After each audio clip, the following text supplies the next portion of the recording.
რა თქვა TV-მენმა აქ და ასევე როგორ გაუმჯობესდა ტიტანის სპიკერმენი. და კიდევ რა ფაქტები იმალება ამ ეპიზოდში. ასე რომ, მოდი დავიწყოთ. მაგრამ სამ დავიწყოთ იქამდე არ დაგაუწყეს ჩემი არქის გამოწერა და მინდოს მოწონება მეტი საინტერესო ვიდეოსათვის. 56 ეპიზოდი იწყება მომენტით, სადაც კამერამენი გამწარებულ ურტყავს კიბედი ტუალეტს. მას უკარგა დავაგვიდევთ შევაშენოთ, რომ ეს ზუსტად ეს კამერამენია, რომელმაც 54 ეპიზოდში ვერ მოასწრო ჩაფუთება TV-მენთან და დიდი რაფთობით გავრცელებულია და ზუსტად ამის გამო ურტყავს ამ ტუალეტს ასე გამედებით. მოდი ამ კამერამენს უკონდა დატოვოთ და ხელსა შევშვილ თავის საქმის კეთებაში. ასევე არ შეგვიძლია შევამჩნიოთ ის ფაქტი, რომ TV-მენების გამოსხივება დიდ წაწოლას ვეღარ ახდენს კიბედი ტუალეტებზე და ეს იძულებული ხდება გამოიყენოს თავისი საიდუმლო მახვილი.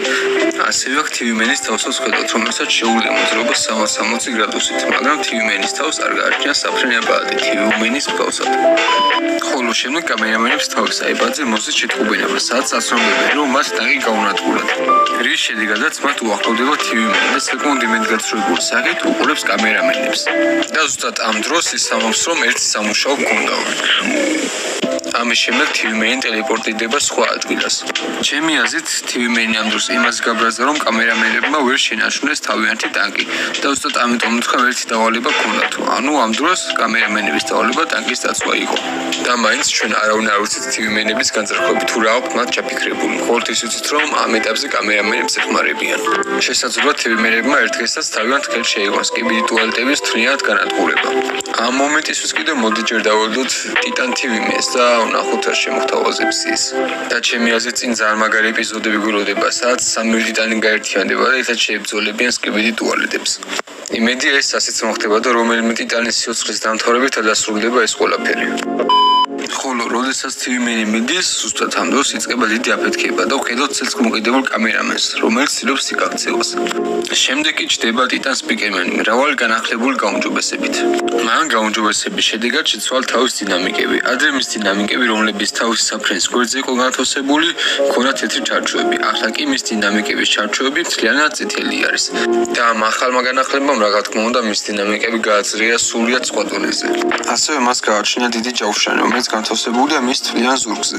და მე ველოდებოდი კიდევაც ტიტან სპიკერმენს ჯავშანს, რადგან წინა ეპიზოდში ტიტან TV-მენმა საკმაოდ საგრძნობლად მიაყენა ზიანი ტიტან სპიკერმენს, ის გამოც მას ჯავშანს აუცილებლად გაუკეთებდნენ.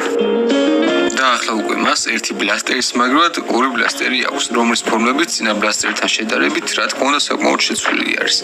ასევე მისი ახალი ბლასტერები იმოხდება, რაზეც შეგვიძლია ვიფიქროთ, რომ ახალი ბლასტერების სრიად გასასრულად მათში საკმარის დამოხტვა სჭირდებათ. ასევე მის ახალი იარაღს გააჩნია დამცავი მექანიზმიც, როცა ის თავის ხელებს უკან წევს, იარაღიც ავტომატურად ითიშება. და რა თქმა უნდა, ხედავთ, რომ მისი მთავარი სუპერძარა არის მისი ხმა. როგორც ჩანს, კიბედი ტუალეტებმა მისი ხმა დააყენეს მაქსიმალურად მაღალ ლეველზე, რაც ტიტან სპიკერმენს იმის საშუალებას აძლევს, რომ თავისი მაღალი ინტონაციით განადგუროს მოწინააღმდეგეები. და ადგილისთავსაც ასეთი იყო ამგვარად გამოდარე ვიდეო, თუ გსურთ სხვა ეპიზოდების განხილვაც, მაგაშვილს აუცილებლად უნდა მოეწონო ეს ვიდეო და უფრო მეტად აუცილებლად უნდა გამოიწვიოს ჩემი არქი. მე დავუბრუნდები რა თქმა უნდა ისევ ძალიან მალე, ასე რომ დროებით.